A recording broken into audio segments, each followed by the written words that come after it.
organizada y los trabajadores, los maestros, los servidores públicos también y el pueblo en general, la juventud, estamos también bajo ataque a los derechos esenciales del ser humano que pretenden ser silenciados, acallados, vulnerados con una serie de leyes que han sido aprobadas de manera irregular en la Asamblea Nacional.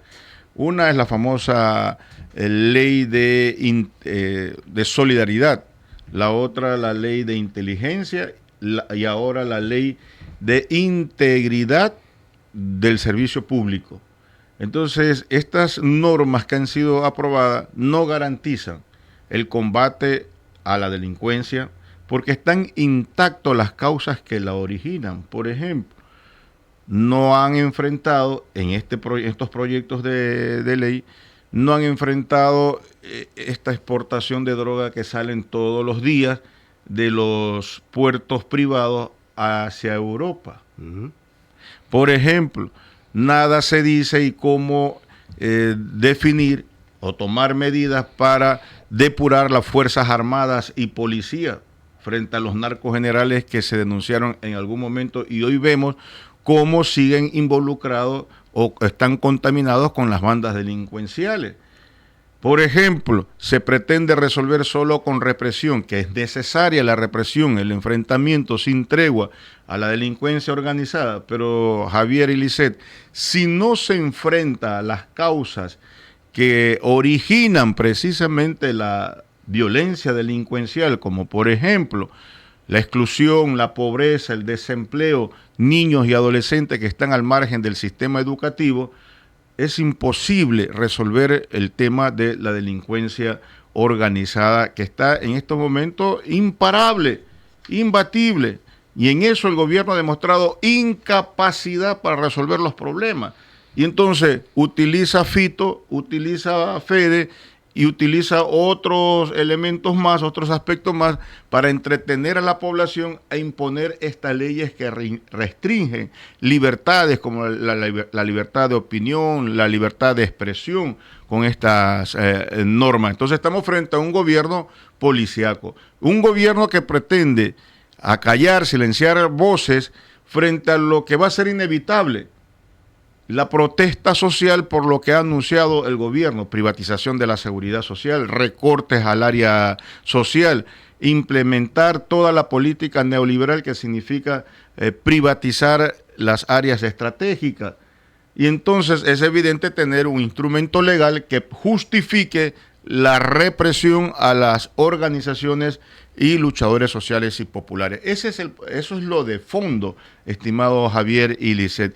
En ese sentido, entonces, hemos presentado, como Unión Nacional de Educadores, el día de ayer, una demanda de inconstitucionalidad ante la Corte Constitucional a la Ley de Integridad que fue aprobada en la Asamblea Nacional el 24 de junio y 2 días después, 26 de julio, 26 de junio, fue ya publicada en el registro oficial. No es una ley entonces de integridad, sino es una ley de retroceso en derechos.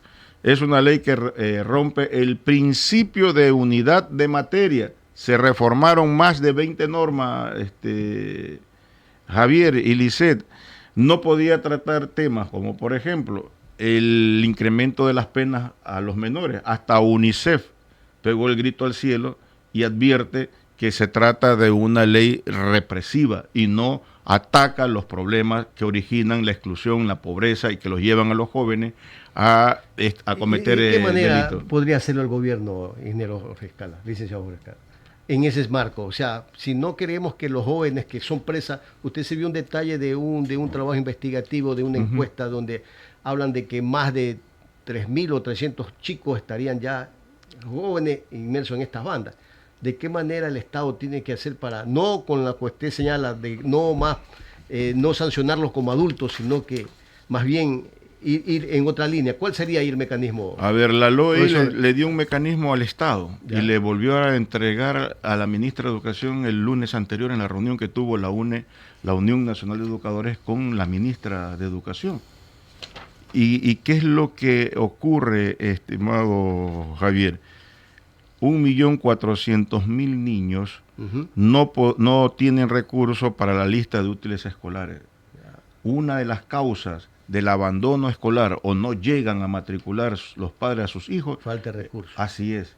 Y entonces son presa fácil del reclutamiento. Entonces el Estado tiene que garantizarle las oportunidades para evitar esto. ¿Qué significa las oportunidades? Entregarle la lista de útiles escolares, entregarle no solamente los textos, uniforme. Entonces, ¿qué es lo que plantea la reforma a la Ley Orgánica de Educación Intercultural, que la conseguimos con huelga de hambre en el 2022? Plantea que el Estado, para contrarrestar la violencia delincuencial de la cual son víctimas nuestros estudiantes, ¿verdad?, porque son reclutados por esta venta, es que tiene que implementarse un plan de reinserción escolar. Si no hay este plan de reinserción escolar, más niños van a sumar a los más de 400.000 que ya han abandonado las escuelas. Y entonces usted ve ya el origen. Entonces la represión no es la solución definitivamente. Sí es necesaria, pero no es la solución. Como ahora se está planteando el ingreso de la policías dentro de los establecimientos educativos para resolver los problemas. Lo que nosotros queremos es escuelas protegidas, acogedoras, que será suficiente que por lo menos al ingreso de la jornada laboral en la mañana o en la tarde permanezcan hasta cuando se cierran las puertas de los establecimientos educativos, y a la salida también, pero no es para que estén personas armadas donde hay niños, ¿verdad?, que de por sí hoy ya hay un clima de miedo, de temor por el tema de la delincuencia organizada. Ahora imagínate tener policías de manera permanente.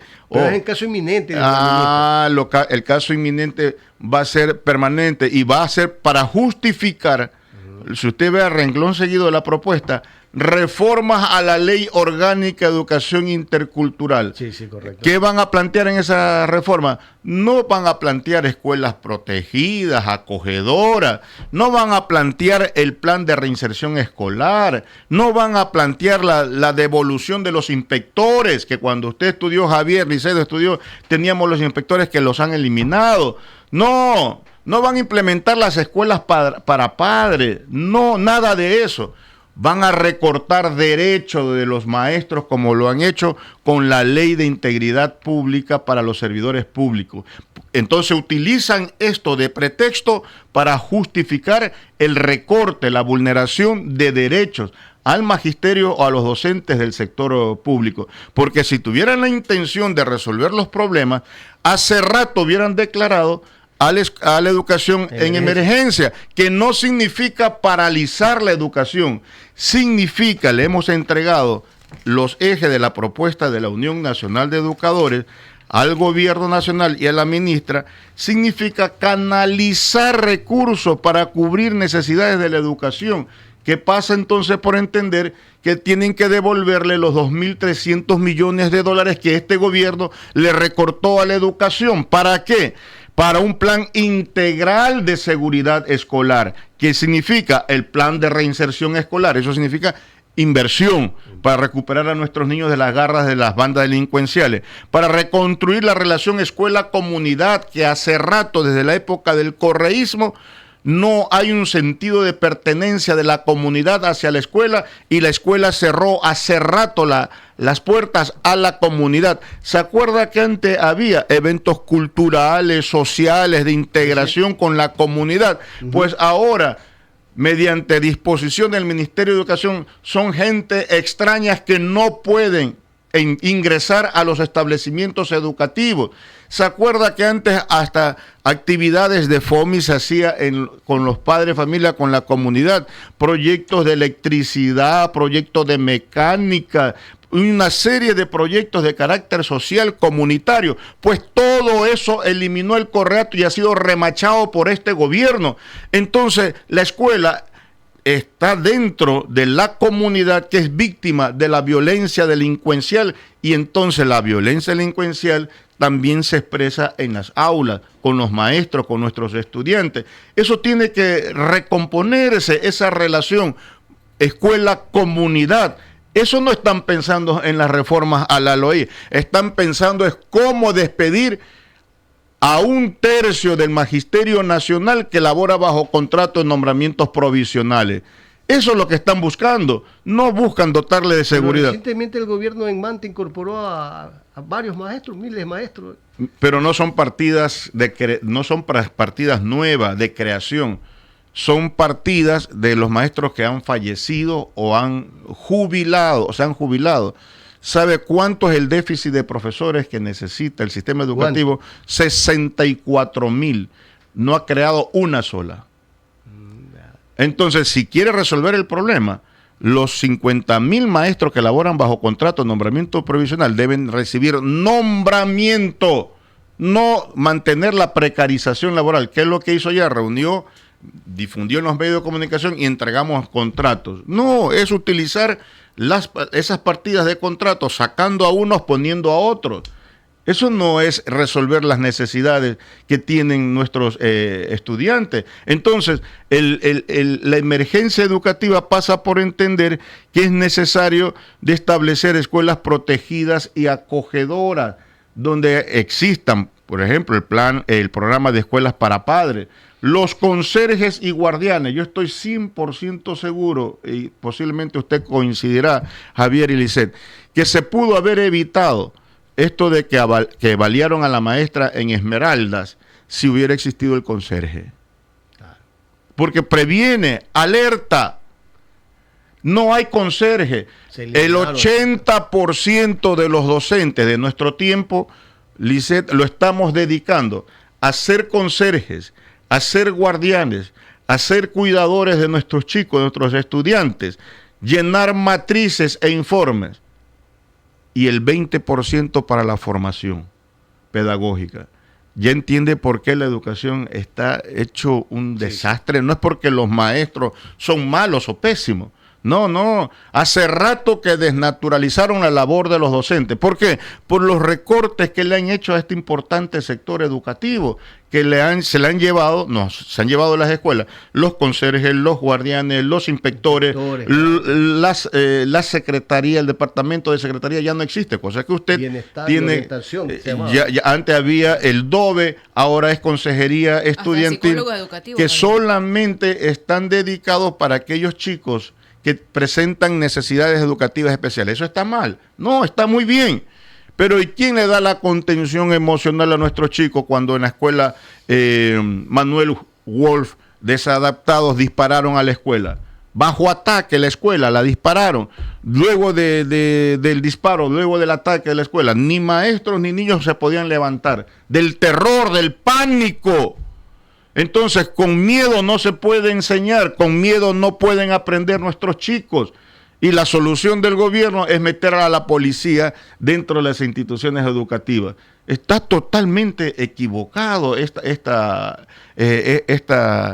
plan, que hasta ahora solo han presentado ejes, pero no ha sido ni construido con los actores de la comunicación, maestros, padres de familia y estudiantes.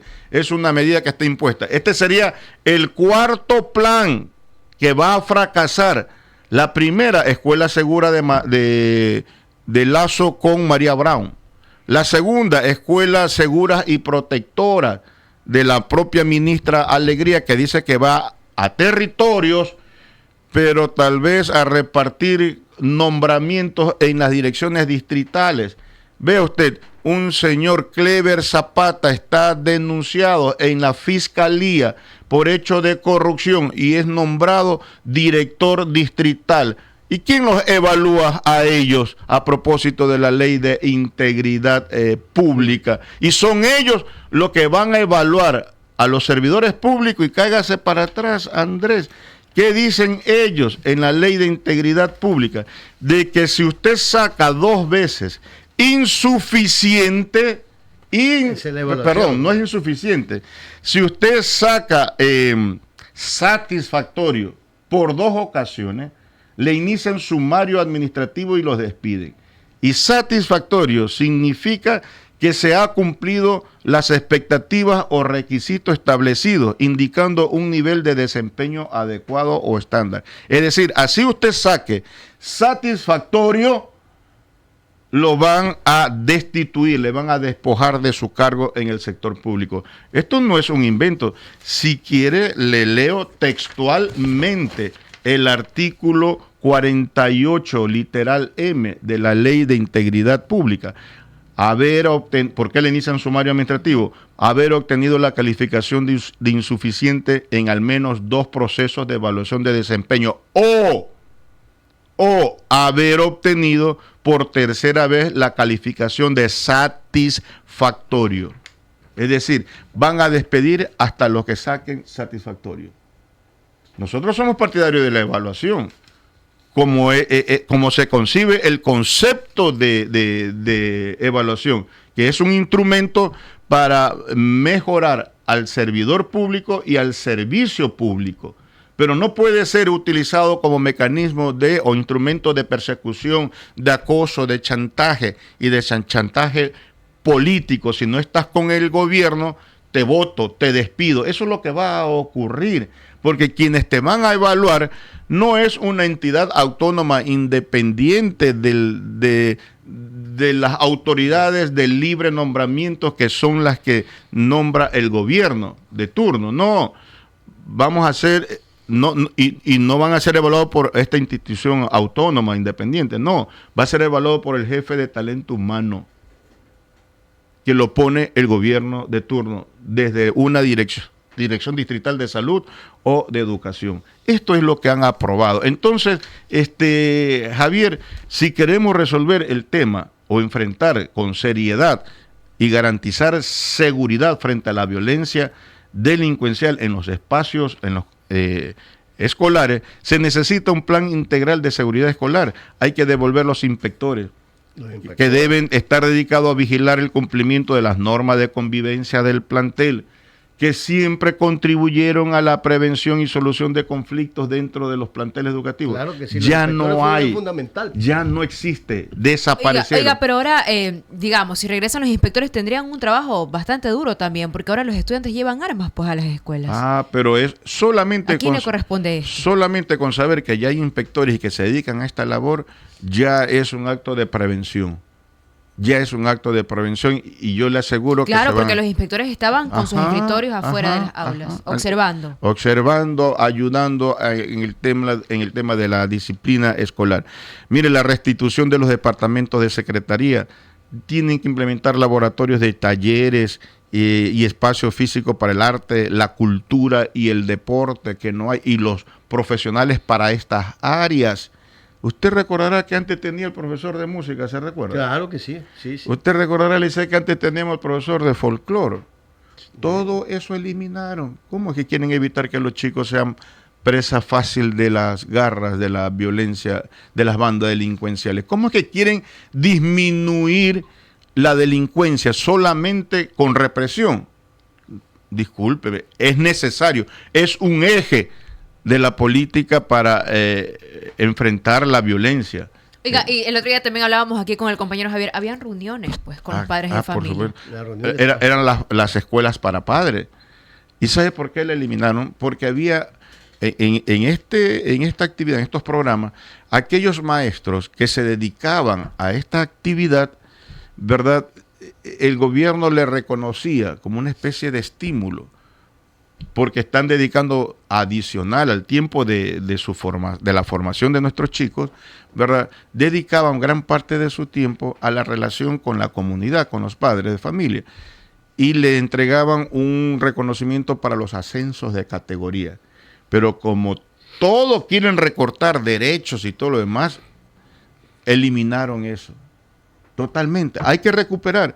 ¿Por qué no recuperar el déficit de docentes, de psicólogos y orientadores vocacionales? Ya dijimos cuántos docentes hace falta en el sistema educativo, 64,000. ¿Saben cuántos psicólogos hacen falta en el sistema educativo para 200,000 instituciones y planteles educativos? Necesitamos 10,000, solo tenemos 3,000.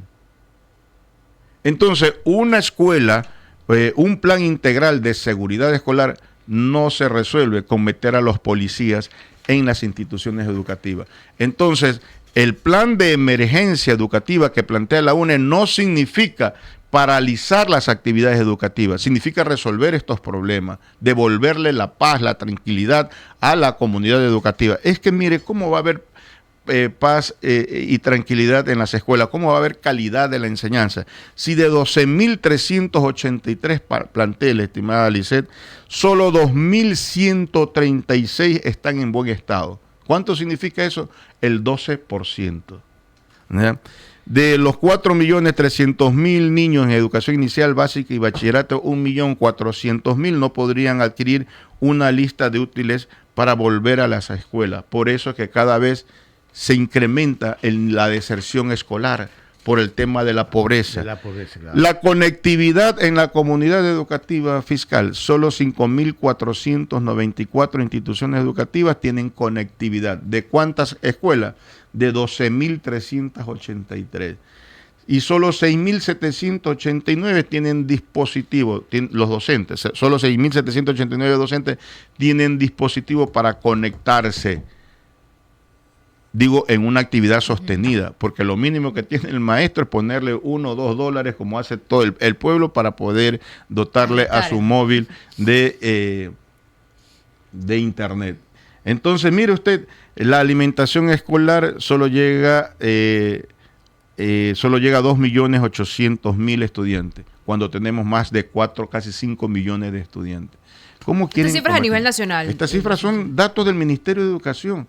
De 6.741 unidades educativas que tienen desde el nivel inicial hasta el bachillerato, solo 400 rectores le están pagando por cumplir la gestión de administración educativa.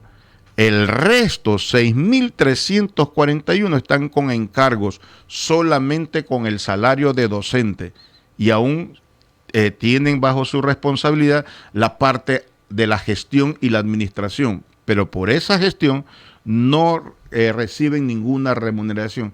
¿Quién puede mantener un trabajo eficiente si con su sueldo de docente tiene que hacer doble jornada y cumplir el horario del servicio público de carácter administrativo? ¿Quién? Y ahora las extorsiones. Y con las extorsiones. Entonces, mire usted, Javier, estas cosas tienen que resolverse. Por eso, el día de hoy, a las 4 de la tarde, iniciamos, además de haber presentado la demanda de inconstitucionalidad a la Ley de Integridad Pública, iniciamos acciones en el marco de la resistencia. Marcha.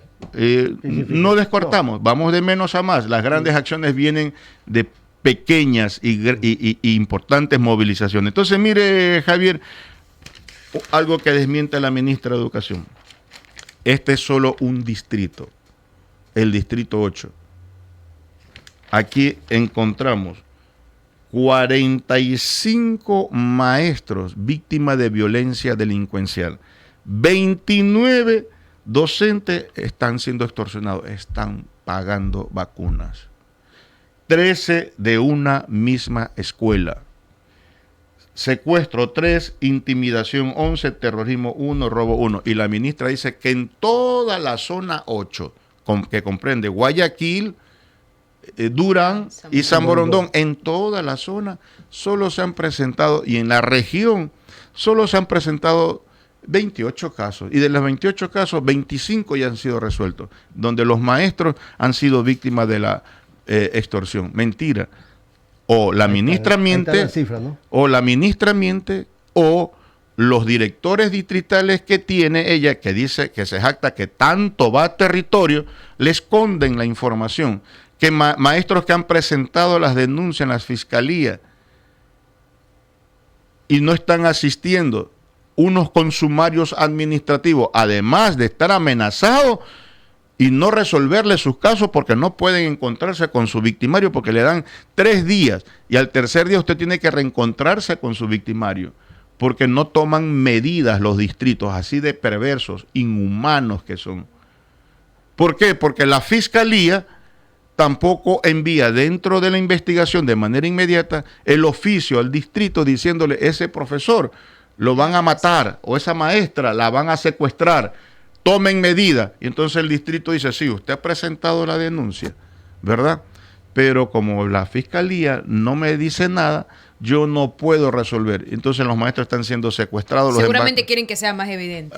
Quieren que hayan más muertes, más intimidación. Entonces, mire, todas estas cosas están ocurriendo. Por eso es necesario la acción y convocamos a todos los servidores públicos. Miren lo que están haciendo en esta ley de integridad pública, Alice. Se bajan la compensación jubilar. Yo soy el autor de la compensación jubilar en Montecristi, cuando fue presidenta mi compañera Mary Zamora, en el 2008. Presentamos la compensación jubilar que está garantizada en la transitoria 21 de la Constitución, de 5 salarios básicos unificados con el tope máximo de 150. Y dice claramente que eso se entregará a los docentes y servidores públicos cuando se acojan a la jubilación. Y la jubilación usted se acoge a los 60 años de edad y 30 de servicio. Ahora le van a entregar la compensación jubilar a los 65 años de edad. Entonces el gobierno salió a decir el viernes, es mentira. No hemos modificado los requisitos para la jubilación de 60 de edad y 30 años de servicio. No hemos modificado. Pero no dice que la compensación la entregará solo a los que se jubilan a los 65 años. Entonces usted, para recibir su compensación, obligadamente tendrá que ir a los 65 años. Así de maniobreros que son.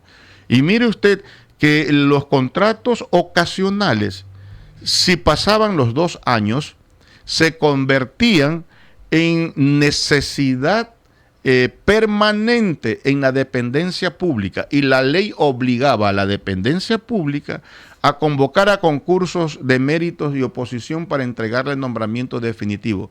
Eso eliminan la necesidad permanente de los contratos ocasionales y establecen que serán despedidos unilateralmente por la autoridad de la entidad pública. En buen romance le están diciendo que 600,000 servidores públicos están amenazados con su estabilidad. Lo van a despojar del derecho al trabajo. Eso dice la ley de integridad. Y además dice que tenían un techo para contratar, un límite para contratar servidor público con contrato ocasional hasta el 20% en una entidad pública. Ese 20%, ese techo lo eliminan y por lo tanto van a generalizar la contratación, es decir, contratos ocasionales en vez de nombramiento definitivo. Van a profundizar la precarización laboral, herencia del correato. Entonces, los derechos de los trabajadores, el derecho al trabajo, el derecho a la vida, el derecho a las libertades, están siendo amenazadas con la política autoritaria, policíaca, que viene implementando el gobierno o se expresa en estas leyes que están implementando. No hay otra opción que enfrentarla por la vía legal, como lo estamos planteando. ¿Y hoy también se van a movilizar o qué? Hoy vamos a tener a las 4 de la tarde en el Parque Centenario un plantón en rechazo a este tipo de medidas, en contra del autoritarismo, en rechazo a estas leyes antiobreras, que afecta el derecho al trabajo, por el derecho a la estabilidad laboral, Lisset. Perfecto. 8:07 a.m. Nos hemos pasado un poquito en el tiempo del corte, pero le queremos agradecer, licenciado Jorge Escala, por esta importante información que nos ha dado el día de hoy. Es bastante interesante aprender, conocer, analizar qué pasa en otros sectores, porque de pronto uno dice, yo no soy docente, no me importa, pero indirectamente nos podría afectar. Gracias, licenciado. Gracias a usted. Que tenga excelente día y adelante con esa marcha, estaremos cubriéndola, lógicamente. 8:07 a.m, Dalito, nos vamos a la pausa respectiva y regresamos con más a través de Unión Radio 580 AM, la cadena de la Unión. Noticias del Ecuador y el mundo. Un mundo de noticias en Unión. En Unión Radio es el momento de un espacio publicitario y promocional. Pilas, que no se trata de abejas, sino de que te avispes, porque ya se habilitó el link para las nuevas inscripciones de la tarjeta La Guayaca. Si aún no has congelado tu tarifa de 30 centavos para viajar en el sistema Metrovía, solo debes ingresar a www.laguayacagye.com. Regístrate y aplica el programa de aporte social. Revisa en nuestras redes sociales los requisitos y serás parte de los miles de beneficiados. La Guayaca, tu mejor movida. Escúchanos en vivo por internet www.unionradio580am.com, en las redes sociales como Unión Radio 580 AM. Dale me gusta en Facebook y síguenos en Instagram y Twitter. Unión Radio 580 AM, la cadena de la Unión.